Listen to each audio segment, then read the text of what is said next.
Good evening, Internet. I hope you're having a great day. It's been wonderful the last couple days. It's up in the 70s. Feels good. But winter's not over yet.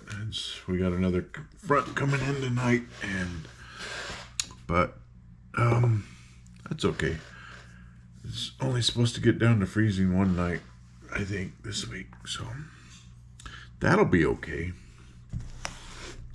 Anyway, are you excited to find out the end of the story?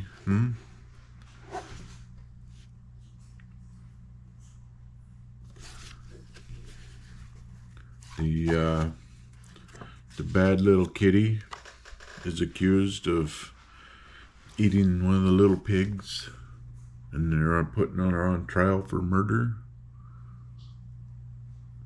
It's so sad. Let's find out what happened. I'm going to turn the sun on here and read. Alright, here we go. Oh, clunk.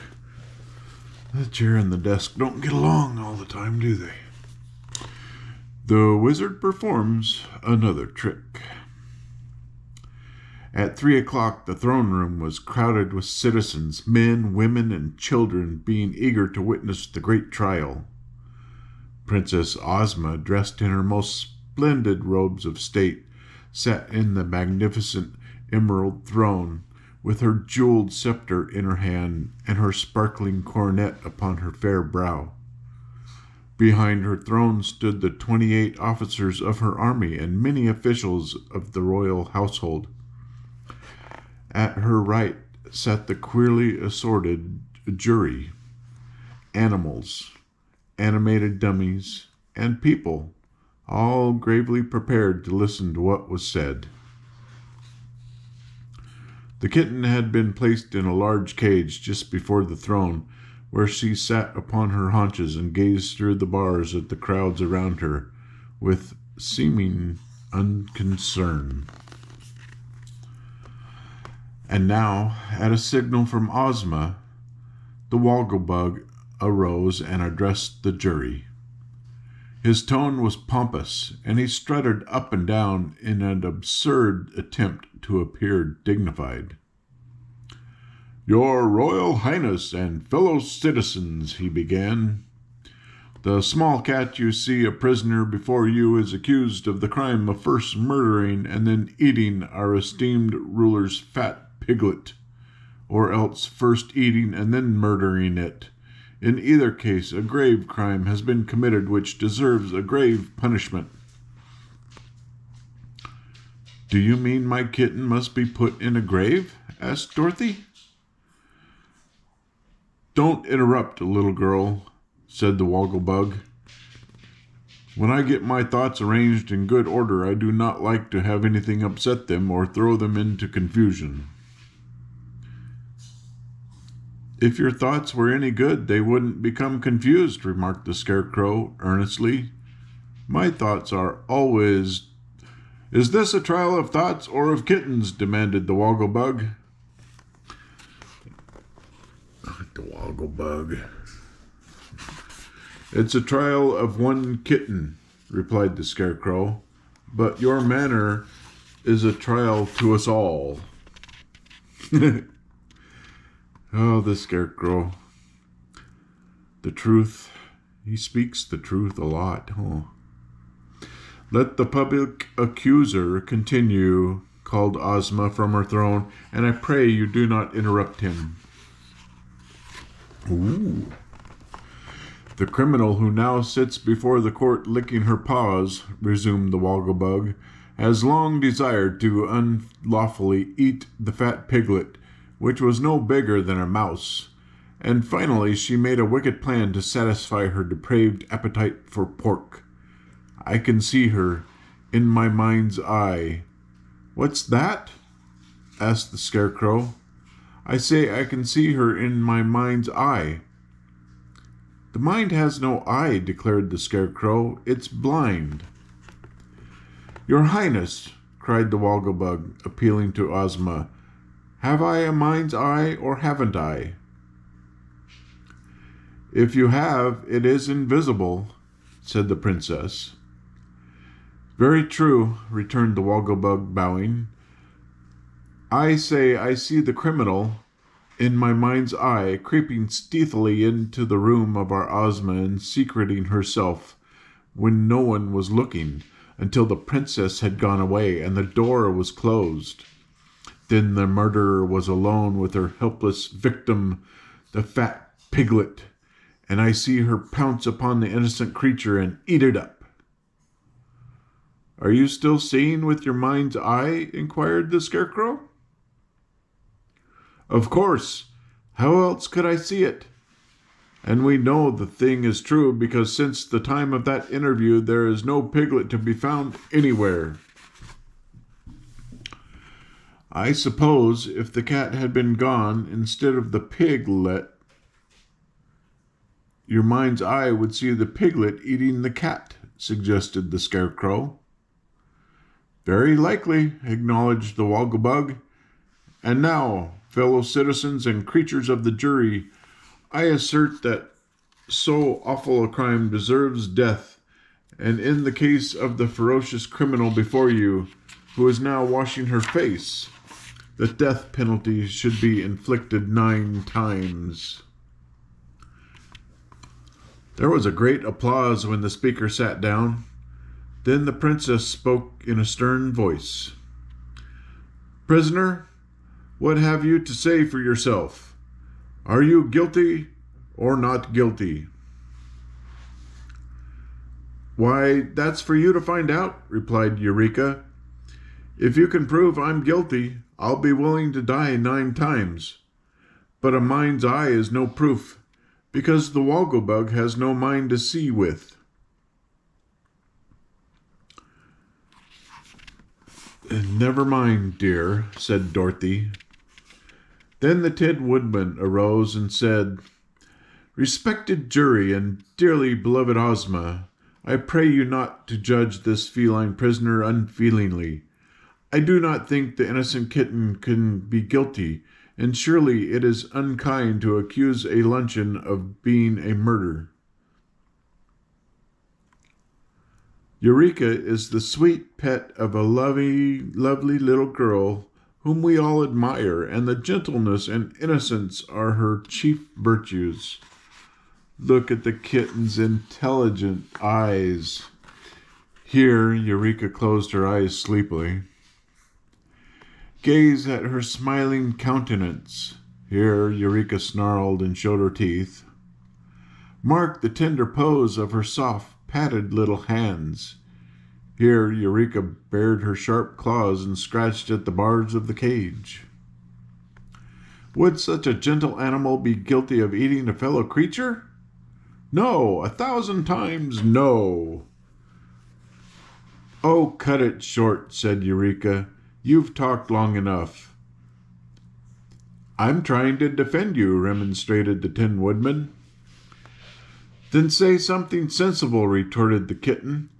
Tell them it would be foolish for me to eat the piglet, because I had sense enough to know it would raise a row of if I did. But don't try to make it out I'm too innocent to eat a fat piglet if I could do it and not be found out. I imagine it would taste mighty good. Perhaps it would to those who eat, remarked the Tin Woodman. I myself, not being built to eat, have no personal experience in such matters, but I remember that our great poet once said, To eat is sweet when hunger's seat demands a treat of savory meat. Take this into consideration, friends of the jury, and you will readily decide that the kitten is wrongfully accused and should be set at liberty. When the Tin Woodman sat down, no one applauded him, for his arguments had not been very convincing, and few believed that he had proved Eureka's innocence. As for the jury, the members whispered to each other for a few minutes, and then appointed the Hungry Tiger their spokesman. The huge beast slowly arose and said, Kittens have no conscience, so they eat whatever pleases them. The jury believes the white kitten known as Eureka is guilty of having eaten the piglet owned by Princess Ozma and recommends that she be put to death in punishment of the crime. The judgment of the jury was received with great applause, although Dorothy was sobbing miserably at the fate of her pet. The princess was just about to order Eureka's head chopped off with the Tin Woodman's axe when that brilliant personage once more arose and addressed her. "Your Highness," said he, "see how easy it is for a jury to be mistaken. The kitten could not have eaten your piglet, for here it is." He took off his funnel hat and from beneath it produced a tiny white piglet, which he held aloft that all might see it clearly. Ozma was delighted and exclaimed eagerly, "Give me my pet, Nick Chopper." And all the people cheered and clapped their hands, rejoicing that the prisoner had escaped death and been proved to be innocent. As the princess held the white piglet in her arms and stroked its soft hair, she said, "Let Eureka out of the cage, for she is no longer a prisoner, but our good friend. Where did you find my missing pet, Nick Chopper?" "In a room of the palace," he answered. "Justice," remarked the Scarecrow with a sigh, "is a dangerous thing to meddle with. If you hadn't happened to find the piglet, Eureka would surely have been executed." "But justice prevailed at the last," said Ozma, "for here is my pet, and Eureka is once more free." "I refuse to be free," cried the kitten in a sharp voice, "unless the wizard can do his trick with 8 piglets. If he can produce but 7, then this is not the piglet that was lost, but another one." "Hush, Eureka!" warned the wizard. "Don't be foolish," advised the Tin Woodman, "or you may be sorry for it." "The piglet that belonged to the princess wore an emerald collar," said Eureka, loudly enough for all to hear.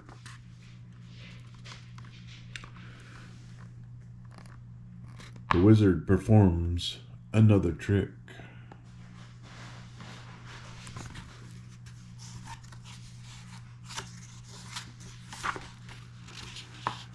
And Dorothy and Ozma, aren't they pretty?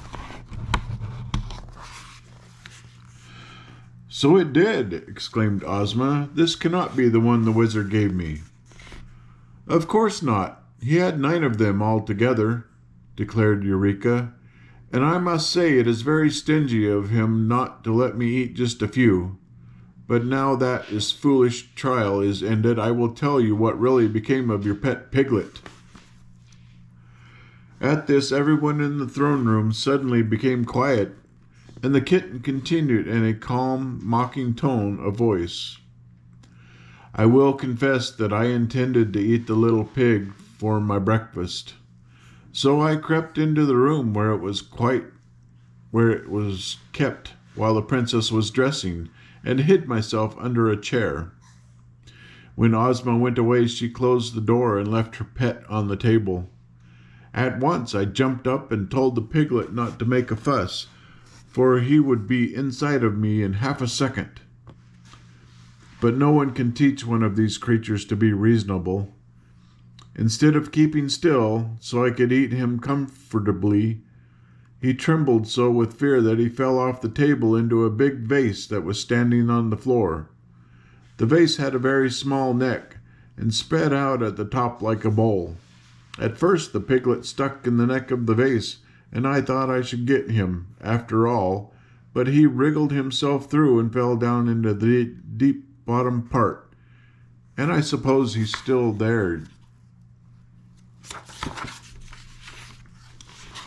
All were astonished at this confession, and Ozma at once sent an officer to her room to fetch the vase. When he returned, the princess looked down the narrow neck of the big ornament and discovered her lost piglet, just as Eureka had said she would. There was no way to get the creature out without breaking the vase, so the Tin Woodman smashed it with his axe and set the little prisoner free. Then the crowd cheered lustily, and Dorothy hugged the kitten in her arms and told her how delighted she was to know that she was innocent. "But why didn't you tell us at first?" she asked. "It would have spoiled the fun," replied the kitten, yawning. Ozma gave the wizard back the piglet he had so kindly allowed Nick Chopper to substitute for the lost one, and then she carried her own into the apartments of the palace where she lived. And now, the trial being over, the good citizens of the Emerald City scattered to their homes, well content with the day's amusement. Well, she was going to eat it. So she was guilty of the thought of it. Anyway. Chapter 20. Zeb returns to the ranch. Eureka was much surprised to find herself in disgrace. But she was, in spite of the fact that she had not eaten the piglet. For the folks of Oz knew the kitten had tried to commit the crime, and that only an accident had prevented her from doing so. Therefore, even though the hungry tiger preferred not to associate with her,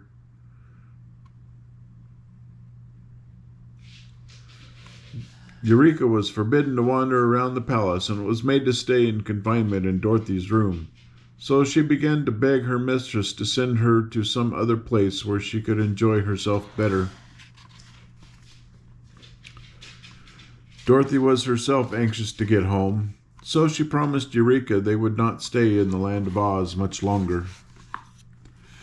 The next evening after the trial, the little girl begged Ozma to allow her to look in the enchanted picture, and the princess readily consented. She took the child to her room and said, "Make your wish, dear, and the picture will show you the scene you desire to behold." Then Dorothy found, with the aid of the enchanted picture, that Uncle Henry had returned to the farm in Kansas, and she also saw that both he and Aunt Em were dressed in mourning, because they thought their little niece had been killed by the earthquake. "Really," said the girl anxiously, "I must get back as soon as possible to my own folks." Zeb also wanted to see his home, and although he did not find anyone mourning for him, the sight of Hugson's ranch in the picture made him long to get back there.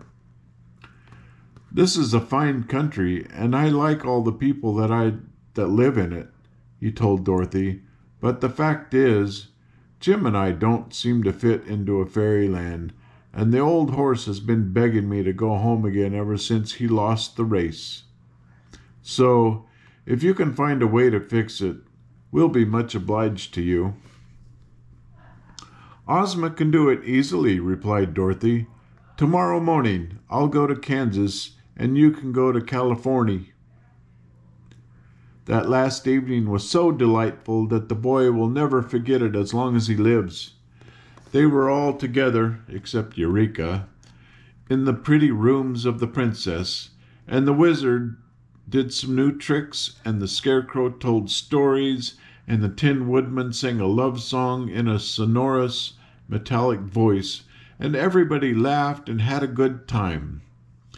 Then Dorothy wound up Tick-Tock, and he danced a jig to amuse the company, after which the Yellow Hen related some of her adventures with the Gnome King in the land of Ev.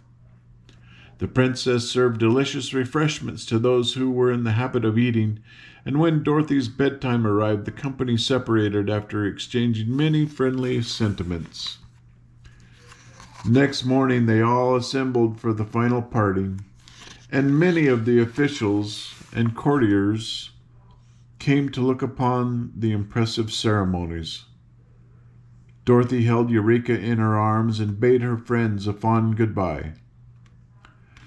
"You must come again sometime," said the little wizard, and she promised she would if she found it possible to do so.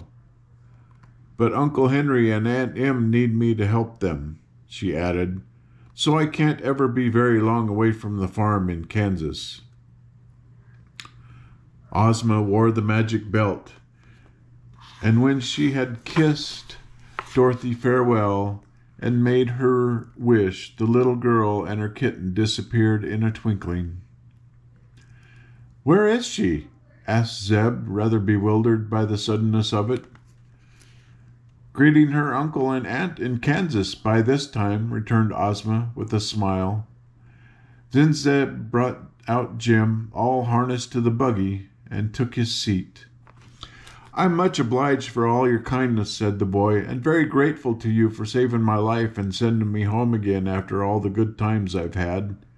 I think this is the loveliest country in the world, but not being fairies, Jim and I feel we ought to be where we belong, and that's at the ranch. Goodbye, everybody." He gave a start and rubbed his eyes. Jim was trotting along the well-known road, shaking his ears and whisking his tail with a contented motion.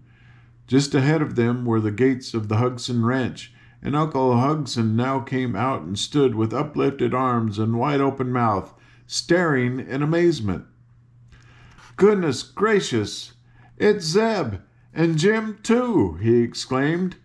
"Where in the world have you been, my lad?" "Why, in the world, Uncle," answered Zeb with a laugh. Yeah, they were in under the ground, in the world. Goodness. Well, that was exciting. Oh, that little kitten. Kittens are trouble. Well, that's book 4. We've done The Wizard of Oz, The Land of Oz, Ozma of Oz, and now we have done Dorothy and the Wizard in Oz. Next, the next book in the series, The Road to Oz. We like to think of this volume as the party book of Oz. Almost everyone loves a party, and when Ozma has a birthday party with notables from every part of Fairyland attending, well, it is just like attending Ozma's party in person. You meet the famous of Oz and lots of others, such as Queen Zizi of Ix. I'm going to have to learn how to pronounce some of these names. John Doe, Chick the Cherub, the Queen of Merryland, Para Bruin the Rubber Bear, and best of all, Santa Claus himself. Of course, there are lots of adventures on that famous road to Oz before the party, during which Dorothy, on her way to Oz for the 4th time, meets such heartwarming characters as the Shaggy Man, Button Bright, and lovely Polychrome, daughter of the Rainbow. Wow! That sounds so exciting. Oh, the battery is about to go. The little yellow bar is almost gone. Oh, bump, bump. Anyway, I hope you've enjoyed this book and look forward to the next one. Sweet dreams.